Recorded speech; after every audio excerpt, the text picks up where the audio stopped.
Good afternoon and good morning, wherever you are in the art world. Tonight, we are having in our wonderful issue of the Art Talk magazine, Micha Cattaui. Ciao, Micha, how are you? Ciao, Carolina. Good, good. Always good to see you. Yes, it's wonderful, Micha, and it's thank you so much for being with us for this very, very new, brave issue of the Art Talk magazine. So where are you based now? And please tell us, Micha, who is Micha Cattaui for our Art Talk audience? So I'm an artist of Swiss and Greek origins and Egyptian. It's a bit of a mixed salad. And basically I live and work in Athens. And now we're in my studio. And yeah, so I'm really honored to be on this Art Talk. Thank you. Thank you. We can see your amazing atelier, which I've been visiting. Last time I was in Athens. Right. It's a beautiful place. Thank you. Okay. So, and the first question, Micha, you were trained at the Rhode Island School of Design, one of the foremost design institutions worldwide. So what came first, art or design? That's a good question.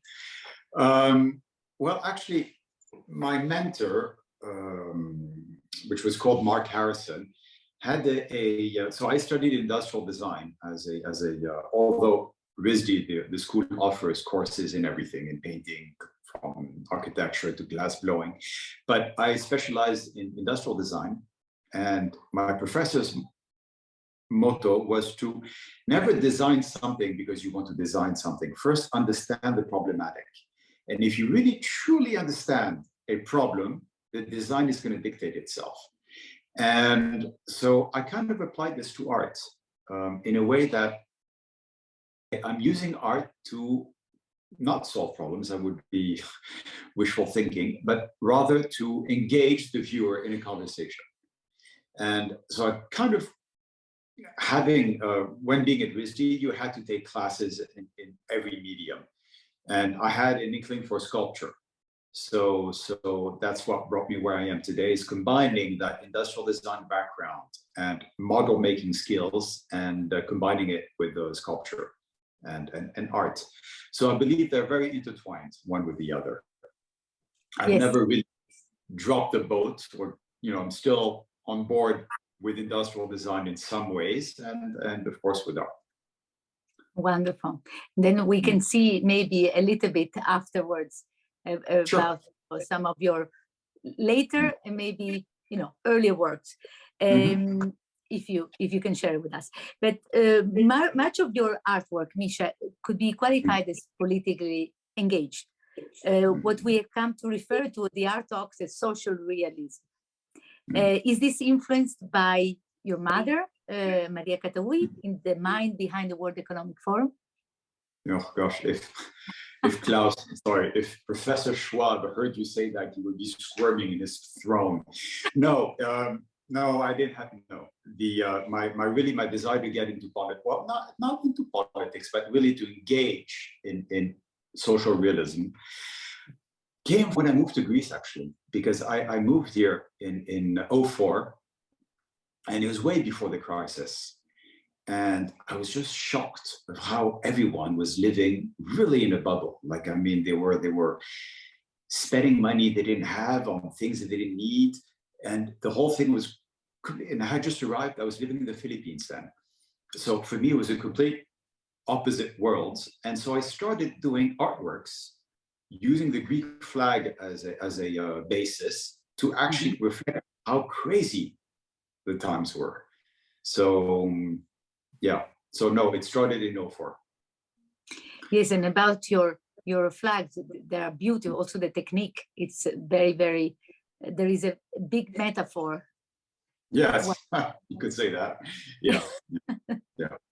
But yes, basically that's, I started my first Greek flag made of rust and so on was in 2005. So that was almost 4 years before even the slightest rumor of a crisis. So it was a bit ahead of my time, I guess. Wow.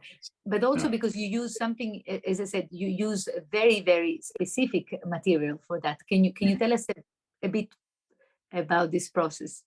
Sure. The most of my artworks use, not most, but a lot of them use fiberglass and gel coat, which is exactly the same material you use to make yachts.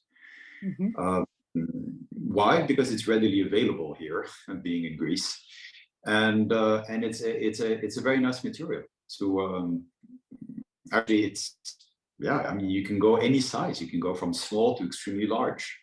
So I used it first on the small parts, and then small works, and then bigger.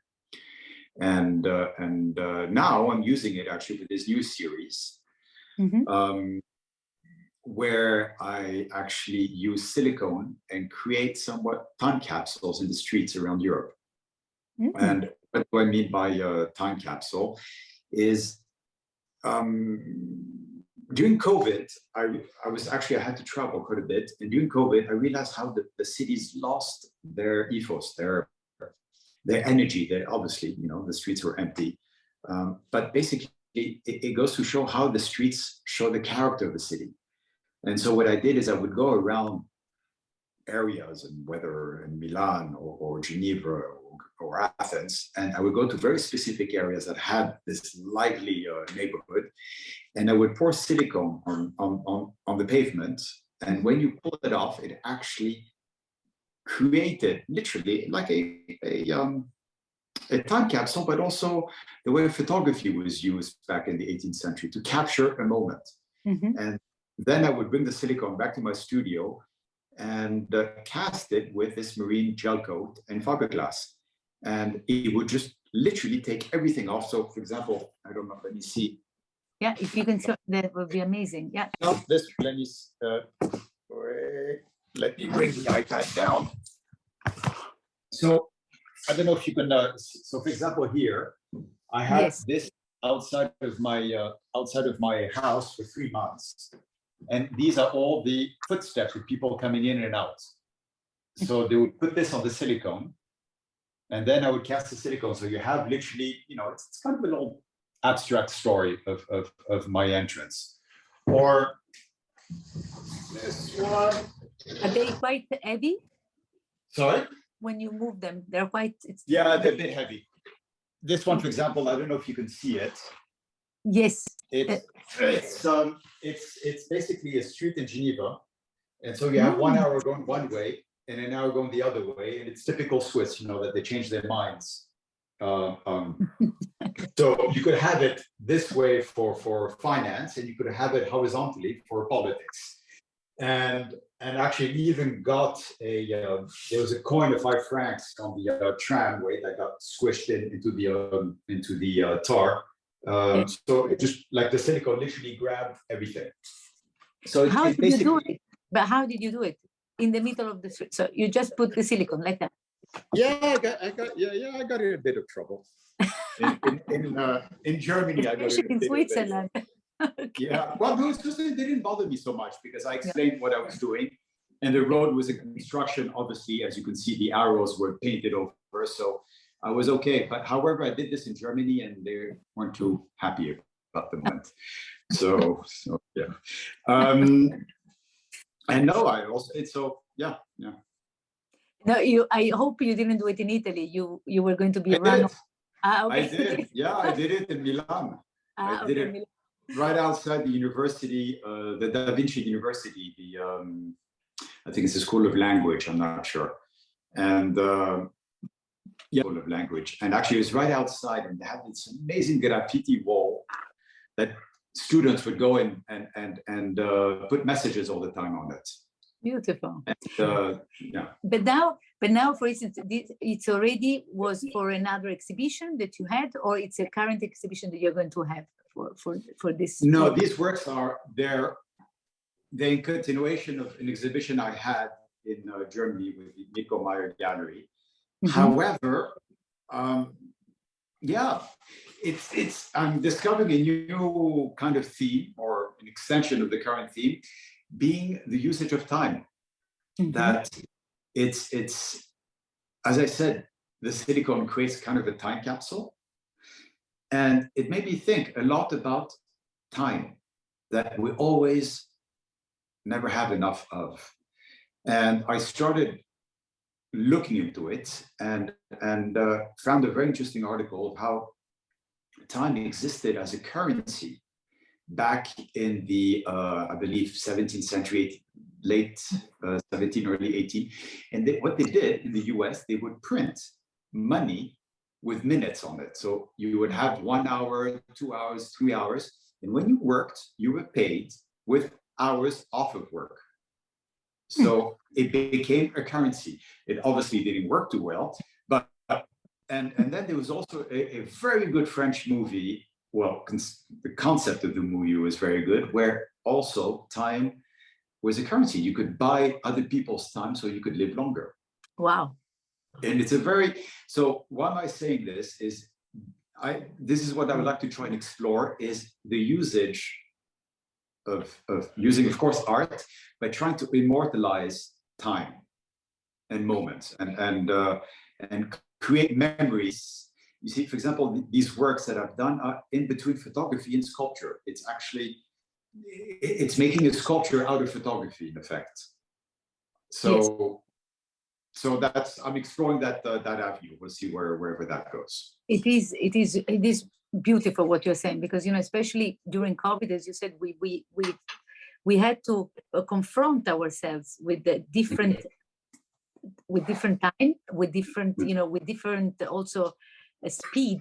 Everything was, you know, in a way it slowed down, but at the same time we were actually working more than ever. And it's what you said before, that I wish every day that I could have more hours to my day. And it's incredible. It's a thought that it's very true and very present in all our lives, especially when you know, there are certain moments in our lives now, you know, personal or, you know, passion about you know, artistic passion. So how many pieces did you do? Well, I did another one. I just did another one now. Wait, I don't know if that shows.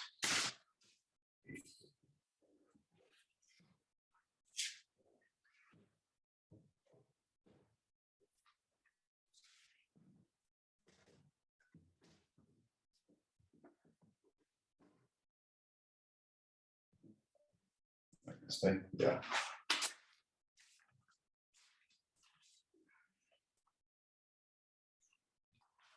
Yes. Yeah, are you back? All right. Yeah, so, we can see it. I don't know, can you see the triptych or not? Well, we see two pieces. The triptych. Oh, yes, now, if you go a little bit right. Well, my right or? My right. Yes. Okay. Okay, anyway, yes, yes, perfect. The idea of this work, for example, it's a political post, because right now the country is in elections. Yes. So yes. So there was a poster that was glued on the walls, but it frailed from the sun and bad glue job. So what I did is I did a mold on the poster and ripped it off and did it first casting, second casting, and third casting. And the idea is, first of all, it needs to be abstract. And yes. But I call it the campaign trail, and you know, the idea is that the more convinced you are about the candidate, the less of an image you need. So again, it's creating a kind of a time capsule of this guy, and then I did the exact opposite candidate. So this is another one. Beautiful, yeah.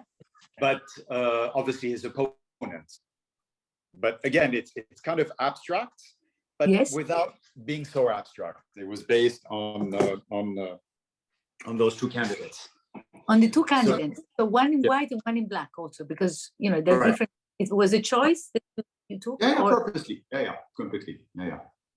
So it's a bit abstract, but again, it's part of this series of I guess, social realism. I love, and you know that there are, again, your atelier that we see, it's like Narnia closet. You go inside and you find incredible pieces all around. So we are fascinated while you were walking to see more, pieces. And tell me, so this is for your next, again, coming from your last exhibition, but what are your next project, if we can ask you? I'm not sure. I mean, well, I'm continuing this series, and I'm not sure yet. Well, actually, we're in talks to have an exhibit in India. Oh. I know I'll have a small one, part of a group show in, I believe, in September. And but this one in India in September. Well, it's going to be a group show in September, and we will see if maybe we'll do a solo with this new series. But that's up in the air. You know, we have no idea where this is going yet, so we'll see. But for sure, there'll be a group show in September. Okay, but why India? Because of it's the gallery that has exploring. It is the place to be, it seems. It is. I mean, it is. It's going to be interesting, that's for sure. So yeah. We'll see, so we have to be in suspense now. You leave us in suspense. Okay. Okay. So one more, one question that I would like to. Some of your work are inspired by the fight against cancer. Something you have unfortunately been closer to. I refer to the force and the X-ray inspired scars and scares. The representation with the wings of a Greek statue, which you clipped and represented as a chicken wings. But this one was also to refer to consumerism and to many other, many thematic, very, very important thematic. Can you tell us this body of work? Sure. During those times, I was maybe a little too literal. In other words, this new series is a bit more on the abstract, whereas in the past, what you see is what you got, kind of. So, as you mentioned, I had some personal health issues with the family. So I decided to tackle a bit the mass consumerism and the hormones and antibiotics in our food and the whole unhealthy way of living and its consequences. And so I took one of the most notorious Greek sculptures called the Nike Samothraki, which is the winged victory that you have in the Louvre up the stairs. And instead of having her glorious wings, I portrayed her with chicken. Actually, I have, but basically I portrayed her with chicken wings. And I don't know if you can see it. Yes, we can see it. Yes, yes. So you see, her wings are chicken. Actually, well, they're anything, but they're basically wings without feathers. And the idea is that she's going through chemo and she's lost her feathers. She's gone through a double mastectomy, sadly.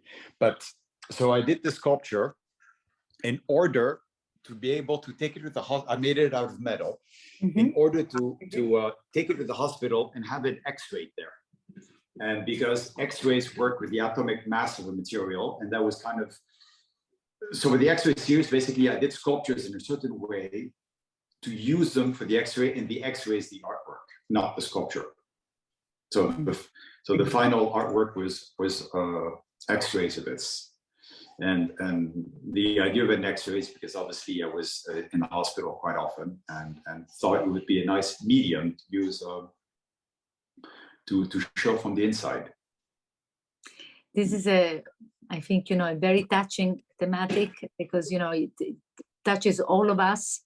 And especially, what you're saying about, to make us be aware of what we eat, what is the environment, what we are going through. And it's, about the philosophy of our life, let's say, more or less. It's a beautiful, beautiful piece that touched me and, and all our audience a long time beautiful. And Micha, is there between all your works of art that you've been doing so many installations, is there anything else that, really touches you deeply, like, you know, like the one that you showed us before, but anything that for you meant in your career? I have one work that I personally adore, which is a very controversial piece, and I find it very current again, in light of what's happening in Ukraine. And it is one that I did following the attacks in the Bataclan in Paris, the terrorist attack with the shootings. I don't know if you recall those back in, what is it? When were they? Anyways, 5 years or 6 years ago. It came out that the terrorists bought their guns online, and it was the Kalashnikov guns. It was extremely easy to do. So I decided to do an artwork following the same procedure as them. So basically what I did is I went online and I ordered 2 Kalashnikovs. Of course, they were decommissioned, but they were delivered by DHL the very next day. And to recommission them was very, very simple. You just cut the weld that they had on the pin, and that was it.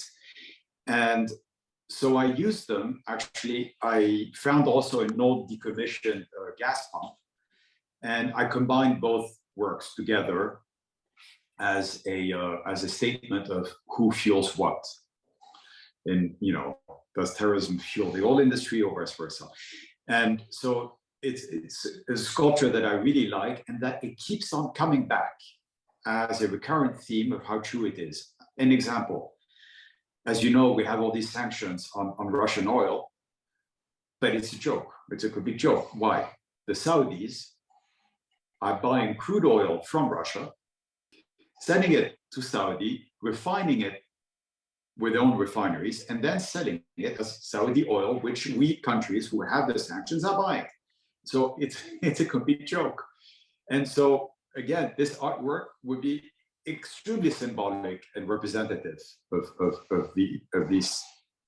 Yeah. You have it there? Do you have it in your studio? Because I mean, no, I don't have it here because it's quite big. But yeah, I'd be more than happy to email you a picture and show you. I remember you showed it to me last time. Yeah. I think, you know, in one of your exhibition, which was also in Germany. No, no, I think that it's a complicated piece to travel due to its content. So it's remained in Greece so far. Yeah, it's been shown in Greece a couple places, but it's here. Yeah, but so it keeps coming back. It's amazing how story repeats itself. Sadly. Yes, unfortunately. But this again, and the one with the flag, Micha, would you be able to show it to us? Last time you had them in your atelier, or you had them. Which one? Because the flag. No, that's gone. It's sadly good. No. Good for you. It's a good thing. No, it's a good thing. Okay. So in the another question that would be to a young artist in Greece. What would be your advice? Choose another career. Okay. No, I would. My advice would be, you know, it's you have this dance between the galleries and the artists of what sells and what doesn't sell and what the artist really wants to go for, and it's basically. I'm 51 years old and I'm still learning every day. And so I'm really in no position to give an advice other than just do whatever pleases you and really get your guts out there rather than to please others. Yes. But do you think in social media, let's say after COVID, did this, with artists, this relation between artists and galleries, did it change or not really? But the problem is, it's like I see my daughter. Her mood changes depending how many likes she gets on a picture, and that's the same thing, I guess, for an artist. Being an artist is also being part insecure, and you're exposing yourself. You're really showing yourself from the inside, and you feel insecure. You feel vulnerable. And the problem with social media is that you put this vulnerability right out there for others to judge you and that you see likes and good or bad, and that's wrong. And this is the problem with, why am I saying this, with young artists? Because I guess social media is an important part of being an artist. And once I had a meeting with the gallery in London, and he asked me point blank, okay, so how many followers do you have? And I gave him a number. He goes, yeah, that's a bit low for us. Yeah. You put it very well. I think it's a drag of our, not only for the artists, as you said, from our generations, that we have to become contemporary in a couple of years, I have to tell you, not even months maybe, and our younger generation, like our children, that their life depends on a like. Yes, I think it's something that it touches all. But thank you, Nora. Thank you so much for your transparent feedback about being an artist, because it's very challenging, as you say. It's to be true to yourself. It's not just being, it's really exposing who you are and not being scared of really feeling vulnerable. That's, for me, it's what I really strive to do, both in my personal life and being as an artist, is just being out there. And it's how can I say, you can never go wrong being truly yourself and showing that side of you. You can't. I mean, that's who you are, and so be it. Trying to portray somebody else is where, or trying to do art to please others is where things start going wrong. So yeah, I guess to answer the question, be true to yourself, as you said also. Thank you, Micha. It's beautiful what you said, and again, it's always beautiful to talk to you because we go through different thematics which are, we agree with you 100%. So it's beautiful to talk with somebody with the same views. But the only other thing that I would like to also last something that inspired you lately, an exhibition, a person, or just a landscape, a view that inspired you lately.